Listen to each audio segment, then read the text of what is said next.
Welcome back to And the Gooby Goes Too, and I am so excited to be bringing y'all my first full content video, and what better time to be doing it in early January when the film awards season is really starting to kick off. We start off with the Critics' Choice Awards in just 3 days on Sunday, January 4th. And so in this episode, I'm going to be doing a bit of a roundup of all the regional Critics Awards that we've seen been awarded to date so far, and using that to somewhat help predict my Critics' Choice Awards winners for the 2025 Critics' Choice Awards. So typically, the Critics' Choice Awards are the first televised award show that we see every year, and they're important because although critics really don't make up the Academy voting body for the Oscars, it gives us an idea of where the industry is leaning, and the Critics' Choice Awards tend to try and predict the Oscars as well. So it really sort of helps to start guide the conversation as to where we think things are going. Obviously, in a few of the races, we have some so-called front runners, but you never know. This is the first time where we could see some of these conversations really start to either be solidified or really start to shift and change to a whole other direction. What's interesting, I was thinking about this earlier, if you think about last year, the Critics' Choice Awards were delayed, I think, by like 3 weeks because of the Palisades fires. And so the first awards show we actually had last year were the Golden Globes. And if you remember the Golden Globes, Emilia Perez was the biggest winner of that night, and that's when the internet started to lose their god fucking minds about that movie, and everyone started being like, oh my god, Emilia Perez is gonna sweep the Oscars. Oh my god, I hate this movie. Oh my god, everyone hates this movie. What are we doing? What's going wrong? By the way, just for clarification's sake, I enjoyed Emilia Perez. I was very much kind of a defender out of spite of that movie just because of the like onslaught of backlash that it was getting for a lot of unjustified reasons, I thought. Obviously, I think there are some valid criticisms of it. But what was interesting was, the Critics' Choice Awards aired late after the Golden Globes. Anora won Best Picture. Granted, it was the only award that Anora won that night, but it kind of helped re-guide everyone's thought of, this was supposed to air first. This probably would have like given us the true idea and direction of like how things were going to go. But again, last year, like Critics' Choice threw out some odd curveballs. John M. Chu winning Best Director for Wicked, even though he was nominated nowhere else for the main directing awards. So you never know what the Critics' Choice Awards body is going to do. It's comprised of about 550 members, I believe.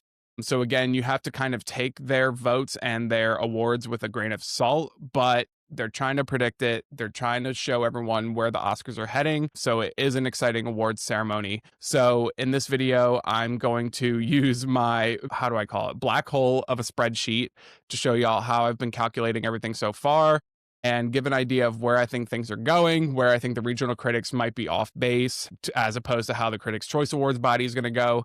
So yeah, let's just go ahead and get right into it. Let's kick it off here with Best Casting and Ensemble. So this is a bit of a frustrating title for this award because casting and ensemble are two very different things. But when you look at the nominees themselves, is clearly the casting directors for these respective films. So for Best Casting and Ensemble, we have Hamnet, casting by Nina Gold, Jay Kelly, casting by Douglas Eibel and Nina Gold, Marty Supreme, casting by Jennifer Venditti, One Battle After Another, casting by Cassandra Kalukundis, Sinners, casting by Francine Meister, and Wicked for Good, casting by Tiffany Little Canfield and Bernard Telsey. So when we look at the regional critics and how they are leaning so far, this right now appears to be a two-way race between One Battle After Another and Sinners. When you look at the Best Ensemble Award, with Sinners having 9 wins, One Battle After Another having 6 wins, and then Marty Supreme having a win in there. I really don't know how to lean on this one right now because, again, like on the regional critics side, I think they're judging off of the ensemble. This award is for the casting director. I don't know how much the voters are taking that into account. Your gut kind of says, okay, lean towards the strongest film here. So again, it's like, okay, is this One Battle After Another or Sinners? But part of me is also like, man, Marty Supreme, that film I think is surging at the right time right now. Voting happening as the premiere, like the global premiere for Marty Supreme has happened. And I think something that a lot of people are talking about is just the fact of how many unknown faces, or at least faces not familiar to screen acting, they got into this movie. So you know what? I'm going to go on a gut instinct here. And while everyone's fighting over One Battle and Sinners, I'm going to go ahead and say Marty Supreme. as my pick for the Critics' Choice Award this year in Best Casting and Ensemble. You can't deny just how impressive some of those casting choices are within that movie. Between the unknowns, the knowns, it's just incredible. The extras, I think Josh Safdie and the team have gone out of their way to talk about how selective they were in the casting process. I know that they talked about how like they wouldn't cast anyone with like veneers or perfect teeth because they didn't fit the aesthetic for it, and they're very specific about their extras even like fitting the vibe, and how a single extra who doesn't look like they belong can completely take you out of the moment. And so I think if critics are hearing about that, they're going to be drawn to vote for it. And I think Marty Supreme is a strong enough of a movie to pull that in. So I'm going to go for Marty Supreme on this one. I will shout out Hamnet just for the casting of Jacoby Jube alone. You know, casting talented kids is not an easy feat, and they definitely achieved that within Hamnet. But yeah,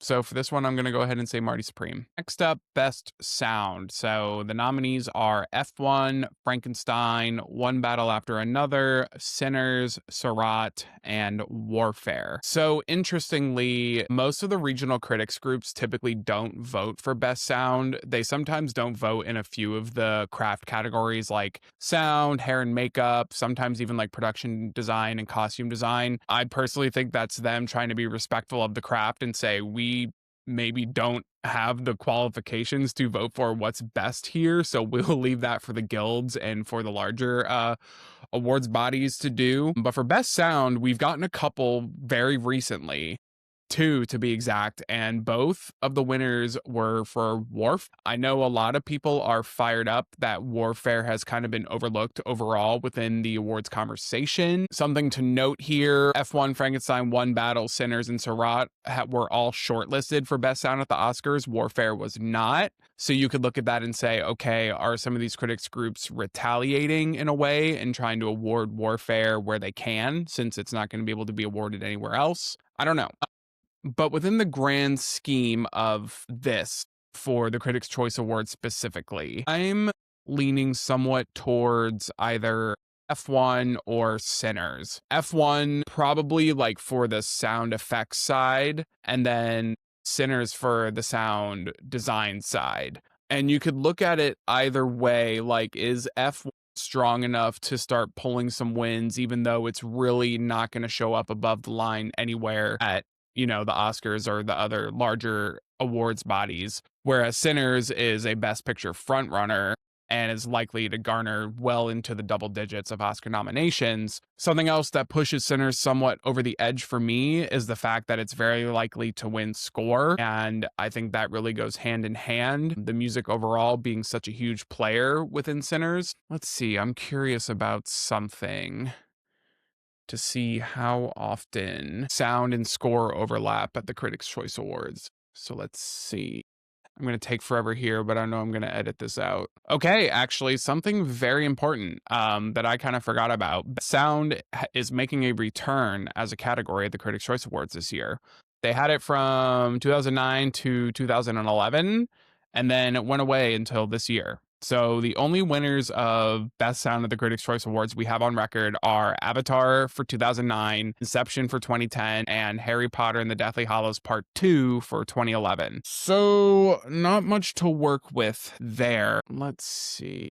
F1 is nominated for a lot, 7 being a lot for that movie, I'll say. Like Best Stunt Design, Best Visual Effects, Best Sound, Best Song, Best Score, Best Editing, Best Cinematography. Ugh. That's a pretty strong package overall. What to do, what to do, what to do. I'm going to go ahead and say that it goes to F1. I feel like that would be a Critics' Choice pick. I don't see that carrying through to the Oscars necessarily. We'll have to see, but I think it's so flashy that it's going to be unavoidable, irresistible, I should say. I think Sinners is right up on its tail, but I think F1 will have the edge here and that they're going to go for it. So my pick for Best Sound, Critics' Choice Awards, F1, final answer. Just talking about Best Score, so let's talk about Best Score nominees. So we have Hans Zimmer for F1, Alexandre Desplat for Frankenstein, Max Richter for Hamnet, Daniel Lopatin for Marty Supreme, Johnny Greenwood for One Battle After Another, and Ludwig Göransson for Sinners. So I think this one is going to be pretty cut and dry. When we look at the regional critics for this, Sinners is far and wide the front runner with 17 wins, and then One Battle After Another having 3, and Surratt having 1. Yeah, I think it's undeniable at this point. I don't see how anyone can really upset Goranson at this point. Like, I think the Sinners score is just so strong, and the music of that film is just so integral to the success of that storyline overall. And there's nothing else score wise that is as intriguing or as pinnacle to the film as much as it is for Sinners. So I think this one's pretty easy. It's going to be Ludwig Göransson for Sinners, and I think this will be the first of many televised speeches he will be giving. While we're talking best score, we might as well talk best song as well. So the best song nominees, we have Drive from F1, Golden from K-pop Demon Hunters, I Lied to You from Sinners, Clothed by the Sun, The Testament of Anne Lee, Train Dreams from Train Dreams, and The Girl in the Bubble from Wicked for Good. So I think this is a tight two-way race between Golden from K-pop Demon Hunters and I Lied to You from Sinners, and I could really see this going either way. The question is, Golden was top of the Billboard charts for several weeks towards the middle and end of 2025. K-pop Demon Hunters is definitely the front runner for best animated feature. It's such a global phenomenon, both, the film and the song itself, that it could be strong enough to win. But does Sinners have the edge because of I Lied to You being part of such a pinnacle moment within Sinners, that being everyone's favorite scene of the film, some people calling it their favorite scene of the year. It's tied to, and we'll talk about this later, but it's tied to the cinematography strength of Sinners as well because of that entire scene. So I don't know. I think it's kind of up in the air. And when you think about, something I was kind of looking at, so with the regional critics, not really any groups have awarded a best song award. 3 groups have. They've all gone to I Lied to You from Sinners, but again, with only 3 to choose from or 3 to look at there, I don't think that tells us a lot. And you look at it in previous years, there are examples where score and song are separated even when the best score winner has a song nominated, but it's not always the best carryover. Last year Challengers won score, and Compress Repress was nominated but didn't win, but that song really just never had a chance, period. With El Mal winning best song the year before. Some years it's hard because Oppenheimer obviously didn't have an original song, neither did Tar, neither did Dune. Soul won best score but did not have a song nominated. Joker, no song nominated. Shape of Water, no song nominated. And then you got to go back all the way to 2016 for La La Land when that one score and original song. This is a tough one, I got to say, because I really can see a case being made for either. Having a K-pop song win this would be just kind of cool. But again, Sinners is such a strong front runner overall that it's how do you deny it? I feel like Golden has a chance still at other awards bodies, but I do think the critics are going to be a little critical, dare I say, specifically with the Critics' Choice Awards, and are going to give this to I Lied to You, just given the strength of that scene, the film overall. So my prediction for best song is going to be going to I Lied to You from Sinners. Okay, next up, best foreign language film. The nominees are It Was Just an Accident, Left-Handed Girl, No Other Choice, The Secret Agent, Surratt, and Belen. So looking at the regional critics for this one is a little bit split, with It Was Just an Accident having a bit of a lead with 11 wins so far. Second place behind that is Sentimental Value with 6, No Other Choice then with 5, and then The Secret Agent with 3, and Surratt with 1. Important to note, the Critics' Choice did decide from now on, but specifically this year, that international films nominated for Best Picture will not be eligible for Best Foreign Language Film. I guess to make it more fair and to get more international films into foreign language film that aren't going to be nominated for Best Picture overall. So we have to take out the consideration of Sentimental Value there. It's clear that It Was Just an Accident is a front runner, with No Other Choice kind of creeping up on its tail. So you have to think, people who can't vote for Sentimental Value, what are they going to vote for, and how is that split going to go? I do think that It Was Just an Accident has the overall edge here. Just the narrative of Jafar Panahi's work here, the fact that he's not nominated in director with Critics' Choice, and that this is really the only place aside, I think, from screenplay that Critics' Choice can vote for It Was Just an Accident. Palme d'Or win, it's showing consistent strength overall with wins, nominations throughout this entire year. And I do think that will reflect on a win here for foreign language film. I know a lot of people were talking about Surat, especially because of how many surprise nominations and kind of shortlist mentions it's been getting places. And then, of course, No Other Choice as well had so many shortlist mentions for Critics' Choice specifically, but none of those carried over to a nomination for the most part.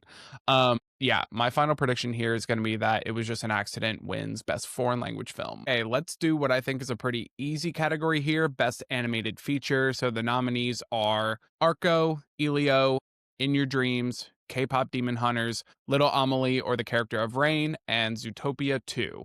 I think this is very clearly going to K-Pop Demon Hunters without much competition. Looking at the regional critics groups, K-Pop Demon Hunters is far and long ahead with 17 wins. Second place, there's a three-way tie between Arco, Endless Cookie, and Zootopia 2, all with 2 wins, and then Little Amelie and Indie Good Boy having 1 win each. So, I think a lot of people are fearful of sticking with K-Pop Demon Hunters as their prediction because of the fact that different voting groups and especially the Oscars have went against the big animated film of the year to award a more artistic indie animated film, particularly the past 2 years, with 2 years ago being Spider-Verse versus The Boy and the Heron, and then last year with The Wild Robot versus Flow. But this year, there is nothing that's the equivalent of either The Boy and the Heron or Flow. Nothing is picking up traction. A small indie animated foreign language film like Arco just is not gaining traction enough to really show much competition here. So again, I think this is going to be very easily K-Pop Demon Hunters win. It's visual effects. So nominees are Avatar Fire and Ash,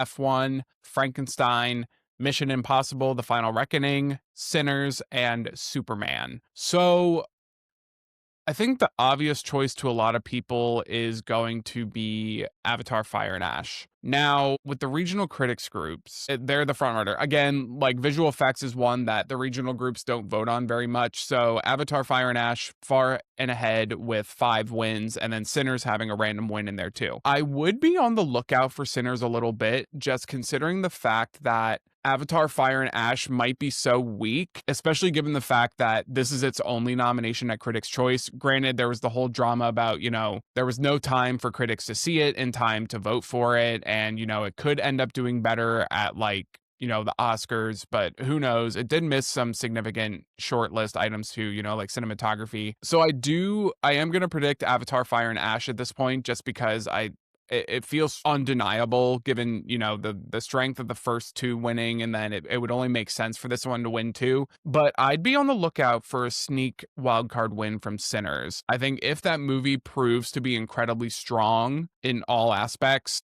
and we already know it is in quite a few categories, I think they're really selling the fact of having to body double Michael B. Jordan in there, in post as part of the visual effects. So if they sell that hard enough, I think they could garner some traction. But again, I think for simplicity's sake, this one is just going to be Avatar Fire and Ash at the end of the day. Next up, Best Hair and Makeup. So the nominees are 28 Years Later, Frankenstein, Sinners, The Smashing Machine, Weapons, and Wicked for Good. So just something to consider, both 28 Years Later and Weapons were not shortlisted for the Oscars. Again, that could only fuel the Critics' Choice group to retaliate and vote for them. But for hair and makeup here, I'm actually a little torn because I don't really know, again, another craft category that we don't have much to go off of in terms of the regional critics groups to see how they're feeling.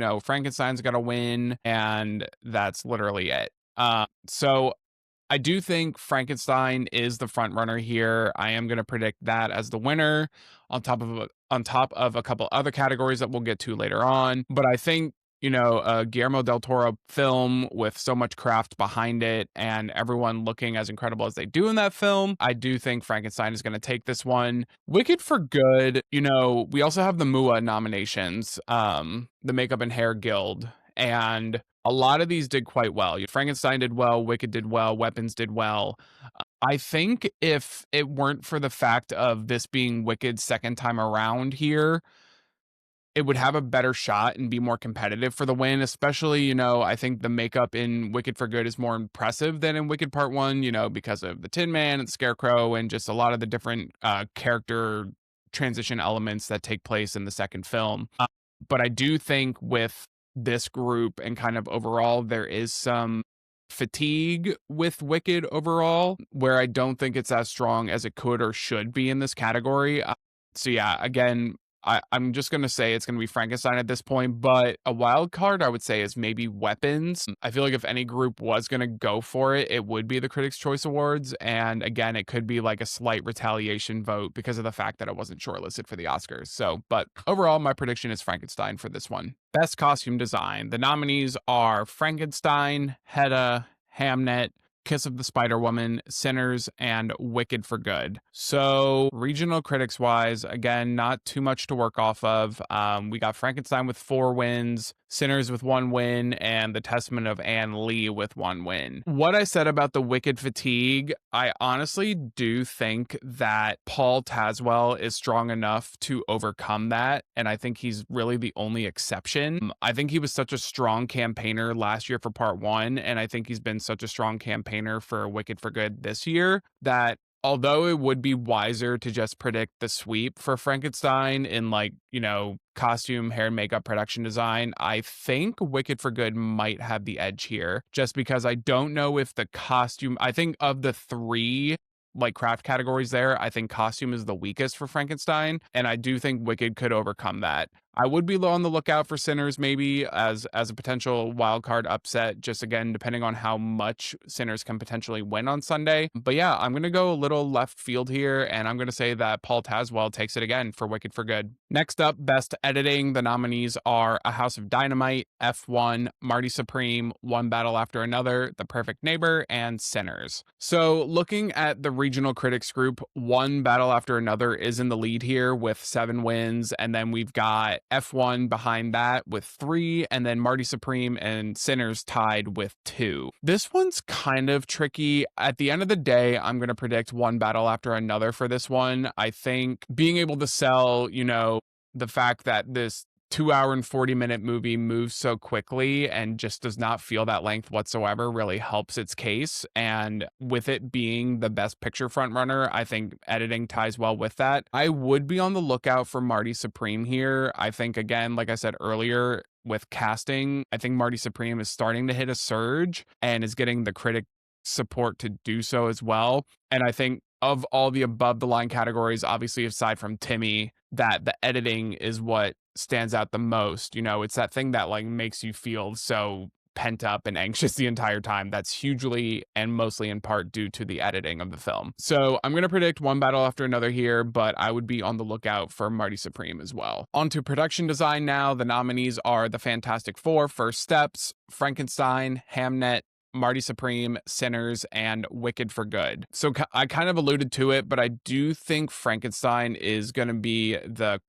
craft winner here. Looking at the regional critics, so it's only between 2 so far. It's between Frankenstein and Sinners, and they're almost neck and neck, Frankenstein having 6 and Sinners having 4. So I do think this will be a little bit of a nail biter, but I think this will really start to show whether or not Frankenstein has the momentum to carry through to March. I think it really hit a surge in November, and a lot of people were getting excited about how many nomination and even win prospects it had. But this one, I think particularly, will be very telling. Again, Sinners could do it if they just do a big sweep overall on Sunday night, but I am going to go ahead and say that Frankenstein will take production design. Best cinematography, our nominees are F1, Frankenstein, Hamnet, One Battle After Another, Sinners, and Train Dreams. I do think this one pretty easily goes to Sinners. I think this is going to be one of the easiest predictions of the night. Regional critic wise, so Sinners is well in the lead with 15 wins.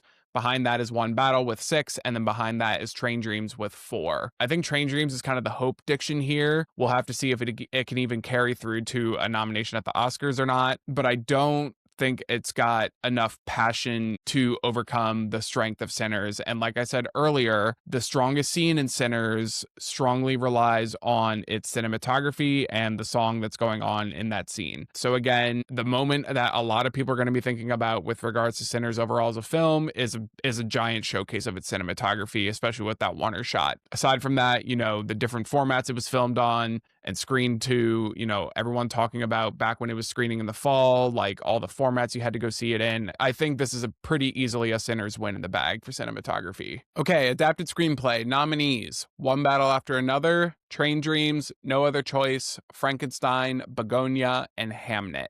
I think this is another somewhat easy one. I do think One Battle After Another has this in the bag kind of overall throughout the rest of the season. Regional critics wise, it's got 19 wins, and Train Dreams is the only other one that's won anything, and it's won once for adapted screenplay. So yeah, I think going forward throughout the rest of the season, including the Oscars, I think this is One Battle's like safest above the line win that it has, because it's somewhere that it's not against Sinners, honestly.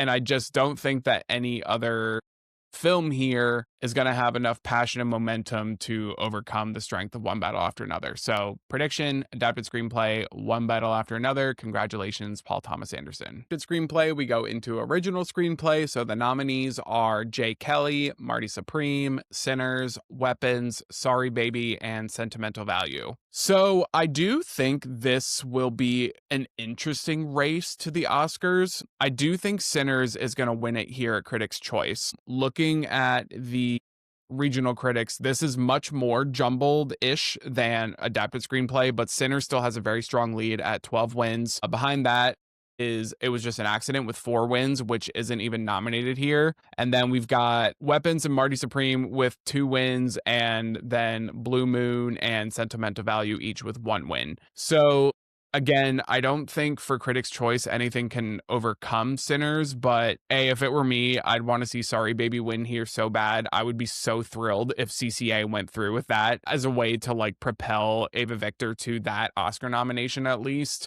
because I think it's the only chance it has at this point. But I would have need to see it win at least once, but everyone's just defaulting Ava Victor to the newcomer award, which has been really annoying. And aside from that, though, I would be on the lookout for Marty Supreme starting to surge again. And then I would also be on the lookout for Sentimental Value, especially at the Golden Globes. I think that could be a place where the tides start to turn and we start to see a new frontrunner emerge, kind of similar to like an Anatomy of a Fall situation. But for the sake of Critics' Choice predictions, I do think Sinners has this in the bag for adapted screenplay. And talk Best Director. So the nominees are Paul Thomas Anderson for One Battle After Another, Ryan Coogler for Sinners, Guillermo del Toro for Frankenstein, Josh Safdie for Marty Supreme, Joachim Trier for Sentimental Value, and Chloe Zhao for Hamnet. I think people want to think this is tight, but I really don't think it is. I think this is easily going to be Paul Thomas Anderson's time. Looking at the regional critics, he's very, very well in the lead. He's got 19 wins as opposed to Ryan Coogler, who's got 6, and then Jafar Panahi,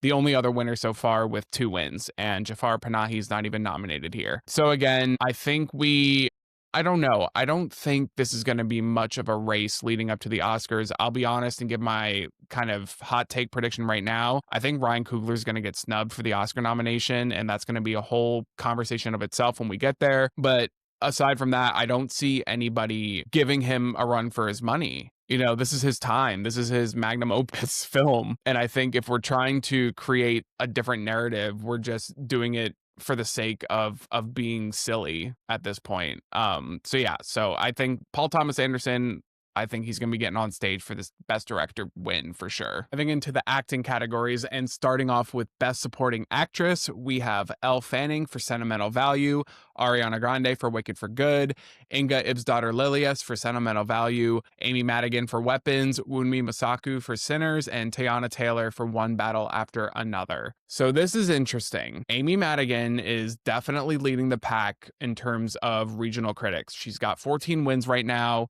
We've got Teyana Taylor in second place with 6 wins, and then we've got Wunmi Masaku with 3, Inga Ibsdottir Lilias with 2, and Nina Haas with 1. So this is a little bit scattered with a clear frontrunner right now. However, I don't know how far the Amy Madigan train is going to go. And I don't even know if it goes as far as this televised ceremony. I think the issue, so I'm predicting Ariana Grande here. Is it a Hope Diction? Maybe. I wanted her to give at least one speech last year, and I really hope it happens this year. But literally today, some critics who vote for Critics' Choice put out that Ariana Grande wrote this very long, very nice letter to all the Critics' Choice voters, basically thanking them and everything for the honor. So Ariana is campaigning her ass off, and I think she wants a win. I think she wants to give a speech.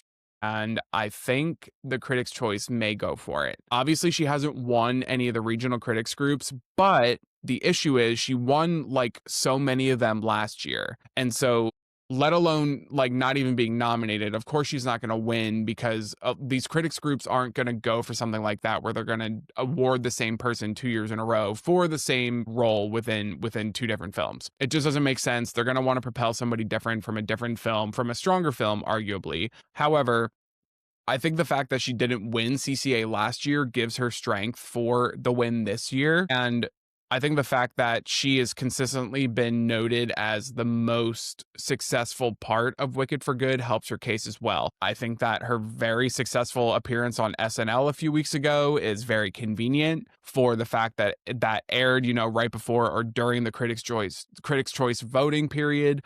So yeah, I might be somewhat alone on this, but I do think that Ariana Grande is going to do it. I think Amy Madigan could be an obvious choice, but again, I don't know how far that train goes, just given that Weapons doesn't have that much going for it overall. Teyana Taylor could be a strong pick if One Battle is a really strong sweep on Sunday night.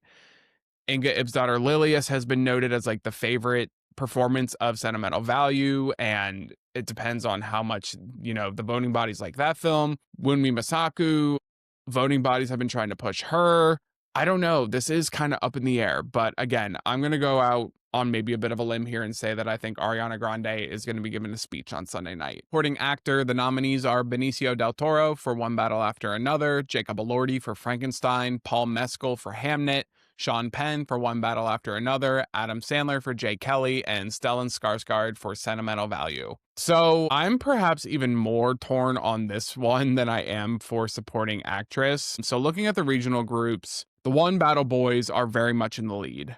Combined, they have 18 wins, with Benicio del Toro having the heavy hand there. Like, I think probably between 65 and 75% of those wins are his, as opposed to Sean Penn. And second, we've got Stellan Skarsgård with 5, and then Delroy Lindo with 3, and Jacob Elordi with 1. So I don't really honestly know what to do here, because I kind of thought all season that like Sean Penn was going to start taking these, and maybe he does start winning here and he just sweeps the televised awards. But Stellan Skarsgård too, was such a favorite to start sweeping this category, but hasn't been showing that much strength. But maybe again that starts here as well, or maybe they go with Benicio del Toro because he's the underdog performance that everyone wants to see recognized for One Battle, or maybe there's like a weird split between Benicio, Sean, and Stellan, and then someone like Paul Mescal emerges as the winner. I don't know.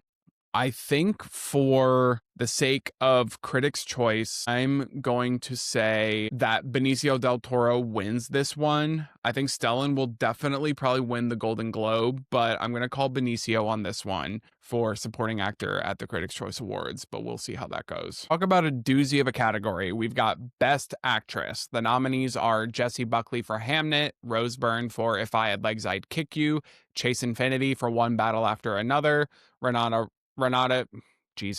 Reinsve for Sentimental Value, Amanda Seyfried for The Testament of Anne Lee, and Emma Stone for Begonia. So here starts my rant about the Rose Byrne situation. All the pundits are starting to publish the fact that, Rose Byrne is sweeping the Critics Awards. Rose Byrne is now leading on Gold Derby. But y'all, we have to use some logic here. it makes sense that the regional critics would go out on a limb to award this performance. Because if there's a certain performance that they want to put themselves behind and they don't feel like any other, they don't feel like the movie's strong enough to carry it itself, they're going to go out on a limb to try and get it there. And that's exactly what's going on with Rose Byrne. And it doesn't indicate that she's a front runner to win the Oscar for Best Actress in a movie where there's going to be no other nominations for an actress who has never been in the awards conversation before. No discredit to her as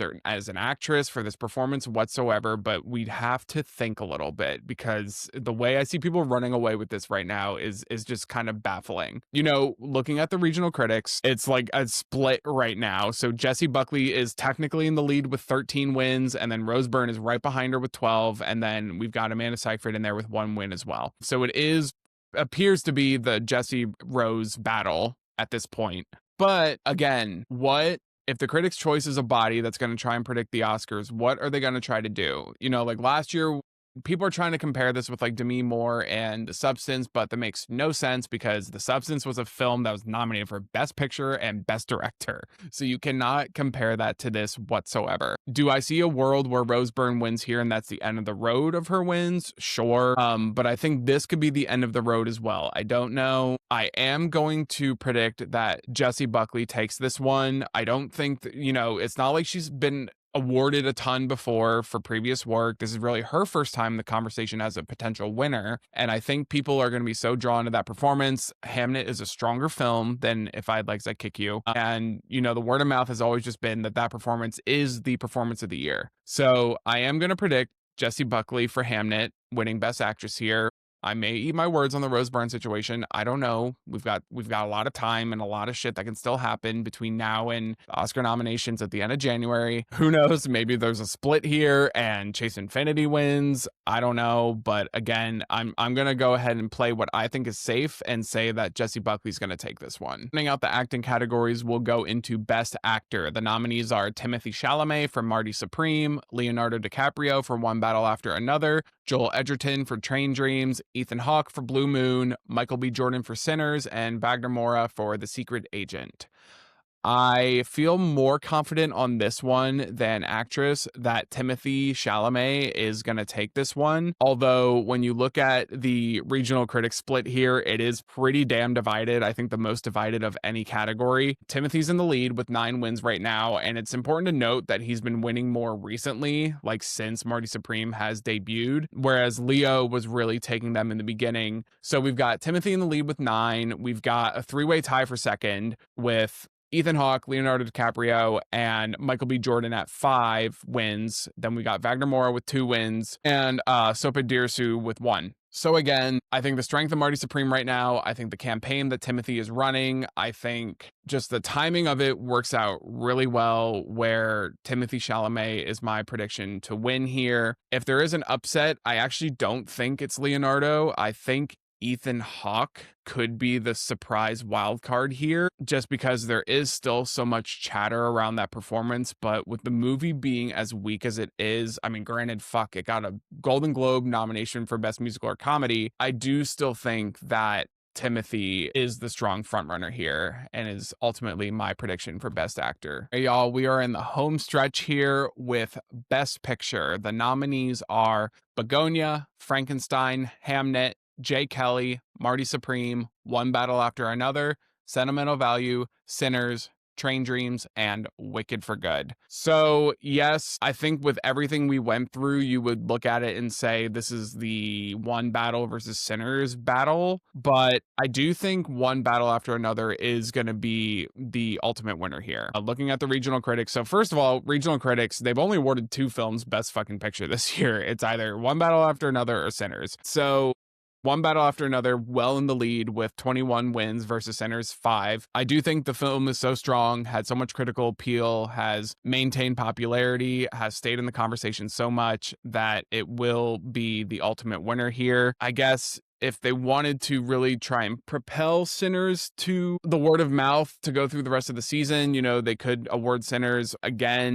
I don't even know what an upset could be here. Cause again, it's so weird that the regional critics have not awarded anything else. Cause Part of me wants to say, could sentimental value sort of emerge as like the true auteur piece that takes over here? Could Marty Supreme with its recent popularity and surge?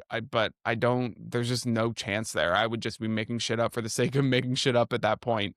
I do think that at the end of the day, one battle after another is going to be the ultimate victor here by winning Best Picture. Cool. And much appreciation if you made it through that entire video. I have no idea how long it's going to end up being in editing, but be patient and kind.